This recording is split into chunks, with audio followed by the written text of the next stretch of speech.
welcome back. I've got Luisa Milano online. Luisa, how are you? Ran fan freaking tastic. That is awesome. Fantastic. That is awesome. I always love your energy is already good. I'm like, okay, good. I mean, I've already had my coffee for the day, so we're good. But it's like, yeah, it's like I don't need a top up. We're good. So why don't you share a little bit about you, and then we'll jump into this very important conversation.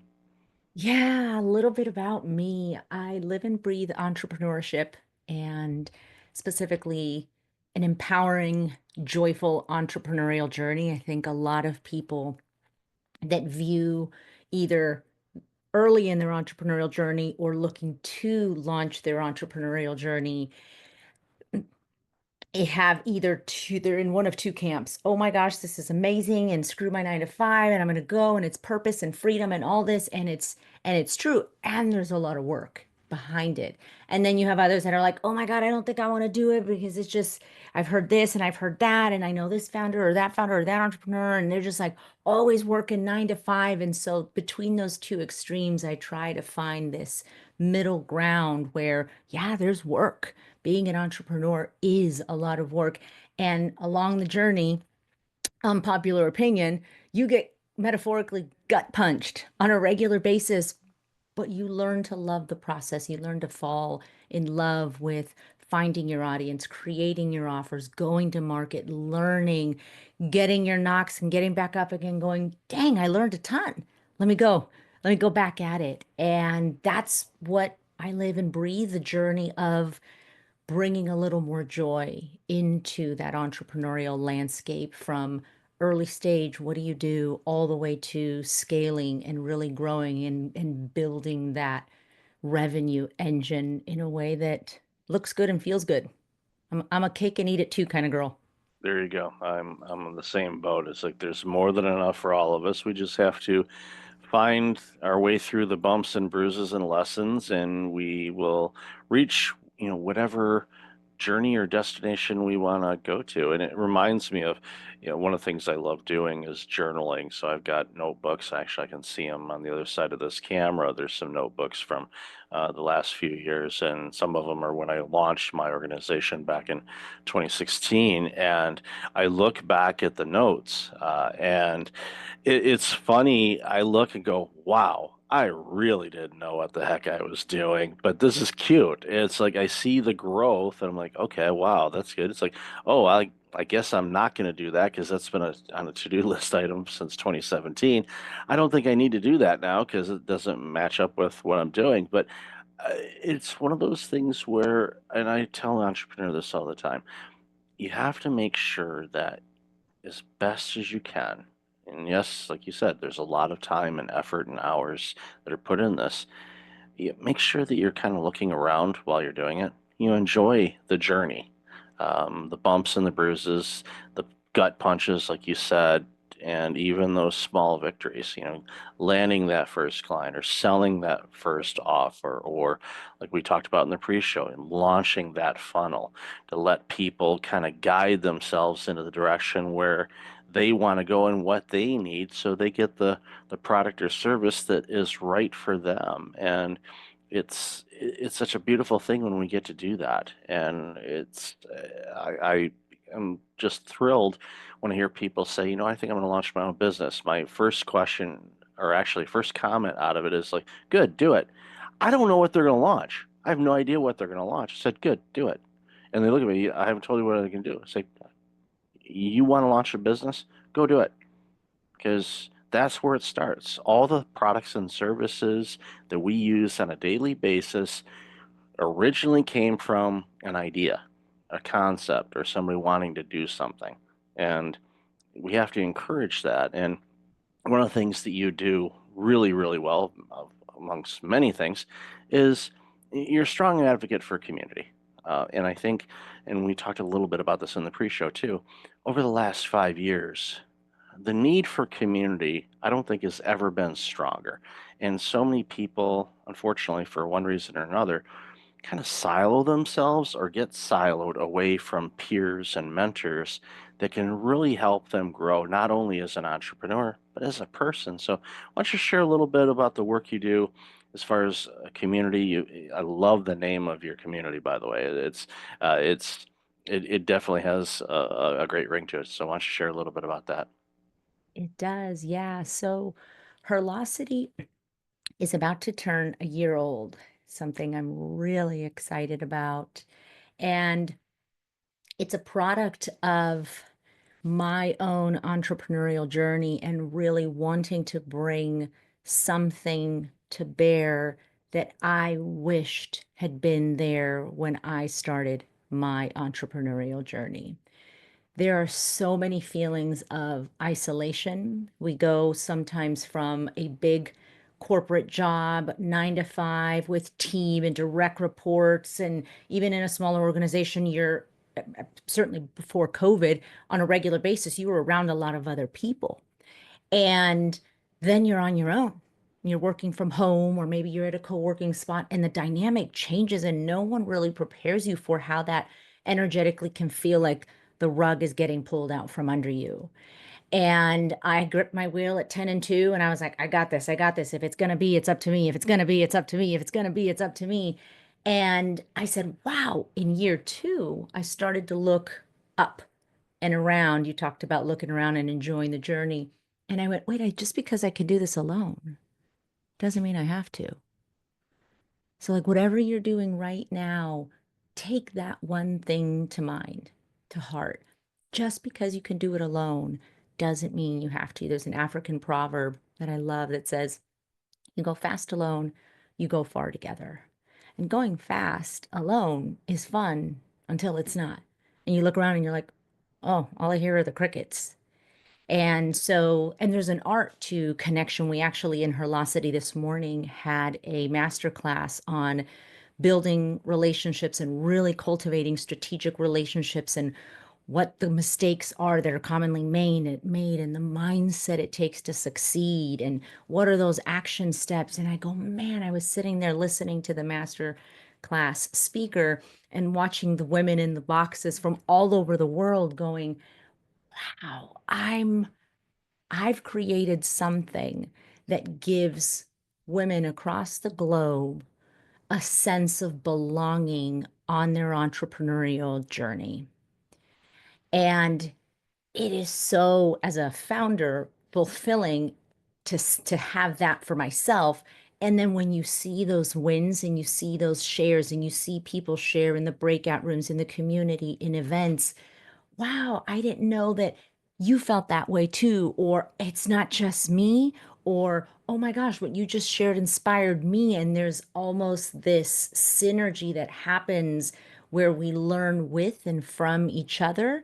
And then we apply that into our business. And in my one-on-one work with clients and in the community, I see that there's so much more creativity, there's more innovation, there's more growth with less effort, because you're building a network where you're 1 or 2 texts away from an introduction, a connection, and it takes time to cultivate that. But if you plant the seeds, you're not guaranteed to have a fruit tree, but you'll never have a fruit tree if you don't plant the seeds. And it starts with community and connection.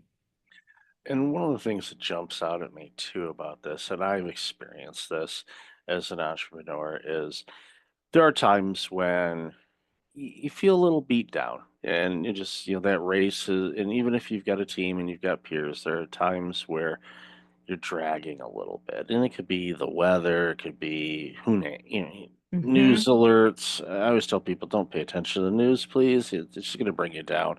But just don't do it. It doesn't matter what flavor you consume. It's just focus on your path. You make your own economy, okay? And you don't have to worry about anything else if you do that. But what I find is when you're part of a community and you get to be with other people, and even this show and talking with people, when I finish a conversation, I say 99.9% of the time, the call will end, and I am on such a euphoric high and want to take on the planet, go, we're going to make this world better. It doesn't matter what we're talking about. It's that community thing. It help reinvigorates you, go and say, you know what? Okay, it's okay for you to feel down for a moment, but don't stay there. Remember why you're doing this. Remember, how bad did you want this? And you just do it. Is it going to be easy? No. If anybody told you it was going to be easy, I'm sorry, it isn't. There's challenging times, but you persevere because you have to remind yourself, okay, why did I want to do this in the first place? Why did I want to leave my corporate gig that was quote unquote safe to venture out into this, or stop being a nurse, for example, and launch my own business because I just can't handle the workload anymore in the healthcare sector or wherever it happens to be. You Yeah. made a choice. And hopefully you talked with some people about it, and to get their feedback, because it's important Yeah. to seek guidance. And that's again where community is such a key component, because you could be stuck on something and someone says, well, we'll do this and this. And next thing you know, you go, oh, you flip a couple levers and all of a sudden it starts working. And you're like, oh, okay. And then you get to move on to the next stage and the next stage. And that's where community is such a beautiful thing, and what you've designed. And congratulations on the birthday. I'm assuming you're going to have cake. It probably won't be as messy as a 1 year old's birthday cake party, but it could be. I don't know. I don't know how you party. I'm assuming it might be messy, but that's all right.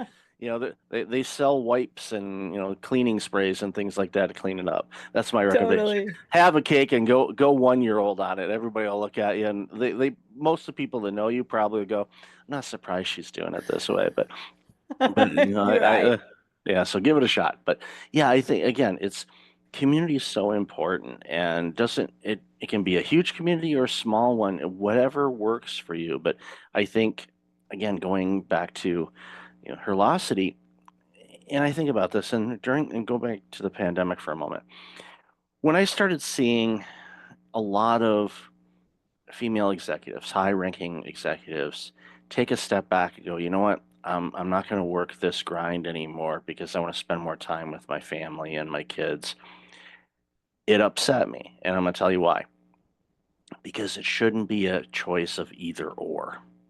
And I think that's my biggest complaint and the workplace culture and the workspace stuff that I do is I don't want people to have to choose between their family and their work. You shouldn't have to make that choice. It should be you have them both and they harmonize how they need to be.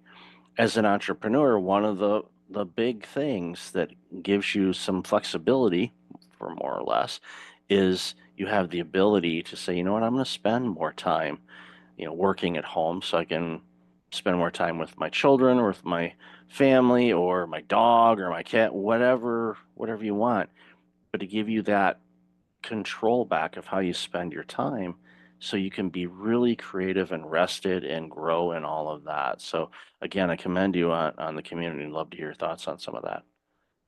Yeah. What comes up for me is when I am talking to folks about HERlocity and community, some of the challenges or the resistance or the concerns they have in a very human way is, but I gotta, what if I what if I say I don't know? If I say I don't know, or if I show up like we had this idea that we need to have it as entrepreneurs all figured out, that we need to know the answers, and to not know is somehow a bad mark on our character. And so I think that keeps folks from stepping into community. And tragically, what it does is it furthers the isolation and it furthers the uh, depressive tendencies or I'm not cut out for this, which is one of the most heartbreaking things I hear entrepreneurs is like, I don't know, Louisa, I might have to go back. Like, I mean, it's not beyond me to go back to corporate if I can't make this work. And that breaks my heart because it breaks my heart and it lights me up. It breaks my heart because that's an experience that they're having. And it lights me up because I go, I'd be willing to bet you're not a part of a community of like-minded individuals. Because when you are a part of a community of like-minded individuals who are on a similar journey to you, HERlocity is all about female entrepreneurship and navigating the journey across the pillars that we have of programming, which are very comprehensive and holistic. for women. So it's a very generalized community with a lot of programming in specific areas. But you also have very, very niche communities for product-based B2B organizations. And school does a really good job in the directory of like listing all the different communities that there are out there. But I go, I'd be willing to bet you're not a part of a community of like-minded people, because when you are, you're not alone. You can ask questions, you can ask for support. And even if you're not at first the one putting yourself out there, you're hearing what other people saying and you're still getting value. We have hundreds of members in the community, and some people don't really participate, but then I get a message from them that they got so much value from a resource or a post or a master class. I'm like, I haven't seen this person engage like maybe ever. And it's similar on social media, because social media is kind of like this ginormous community, but we get into other spaces and you get to know the people versus somebody in your feed among the, like, I don't know about you, but like 7,000 followers on LinkedIn. I sometimes see the same people, and if the algorithm is in a good mood, I see them again, but it takes a lot more effort to keep people in LinkedIn, for example, in your plane of awareness. But in a community, you can really build these relationships.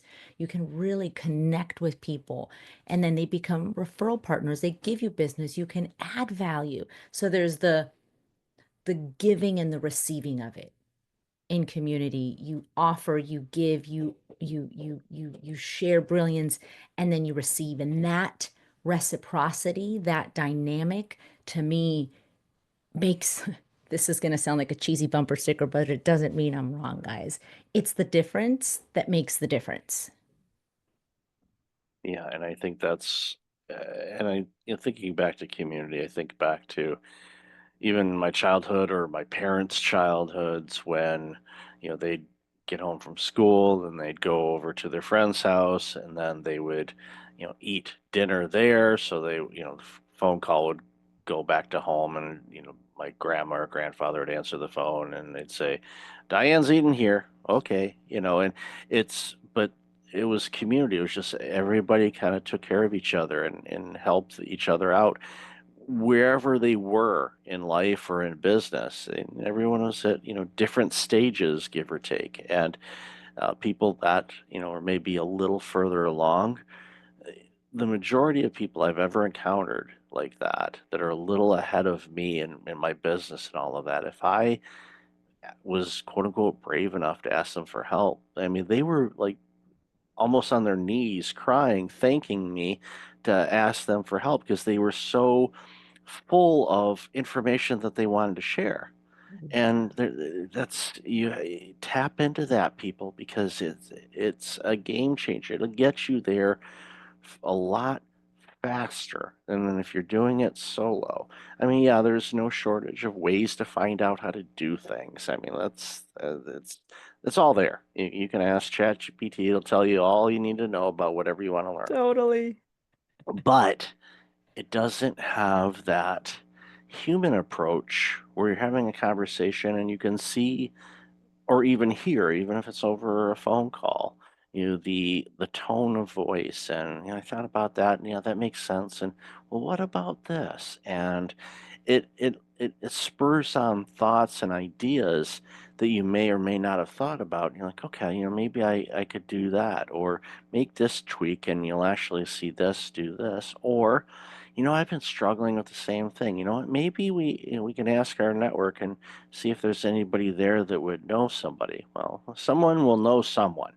And again, that's when you start seeing it's almost like a wishing pool where it's like, I wish I could find out how to do this. And all of a sudden, boom, there you go. Here it is.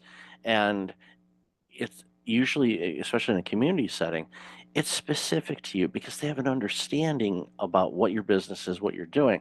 Yeah, I can give you in AI or Google or whatever can give you a generic response on what to do with something. But in a community, they know who you are. So the response is going to be custom made to you in all likelihood. And from there, the likelihood of you being able to implement it and being successful increases dramatically because most people anyway, I hope, aren't going to give you bad advice. They're going to give you advice because they want you to succeed. Why? because it strengthens the community. Yeah. Yeah. The other thing that I want to add that dovetails to what you shared is, and it touched on the note of advice, is I'm a big, big champion of sovereignty and personal authority and us being the expert on us.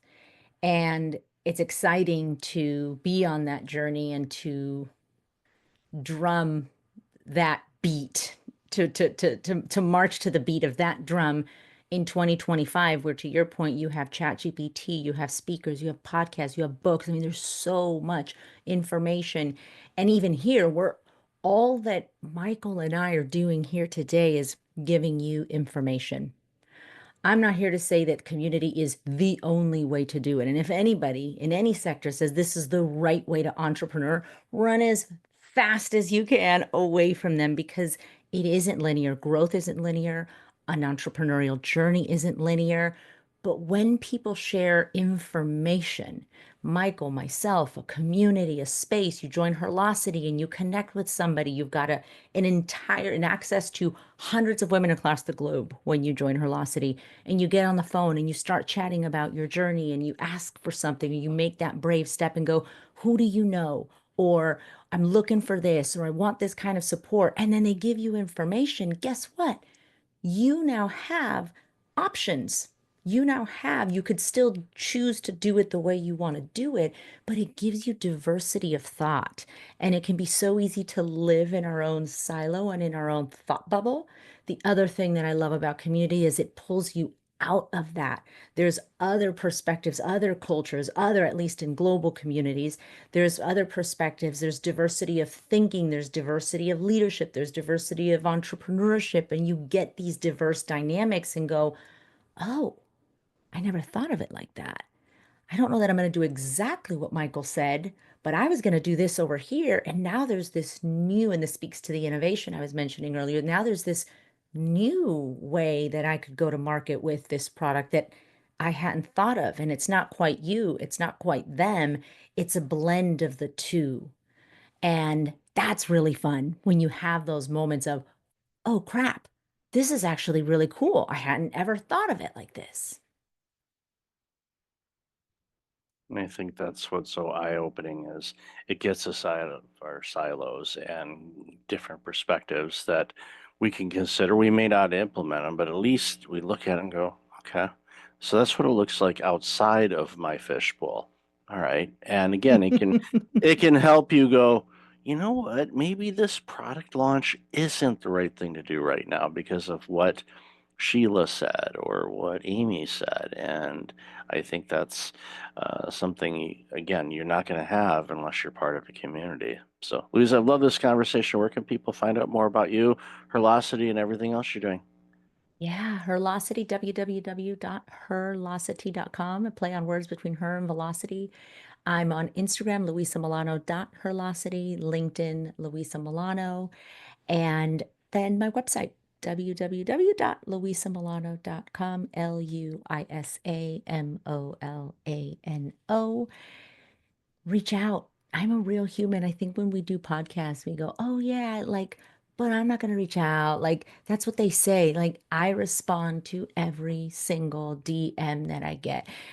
Between you and I, it may take a beat. Sometimes it's a few days, but I always, always respond. To me, somebody reaching out is so, so, so appreciated by me, because it's taking that step of, okay, maybe I don't have to do this alone. So maybe this is your brave step that you take, is go, all right, she said I could reach out. I'm going to find her on LinkedIn or on Instagram, and I'm just going to send a message, just send it, say, hey, hi, heard you on the Michael Levitt podcast. Just wanted to say hello. That's it.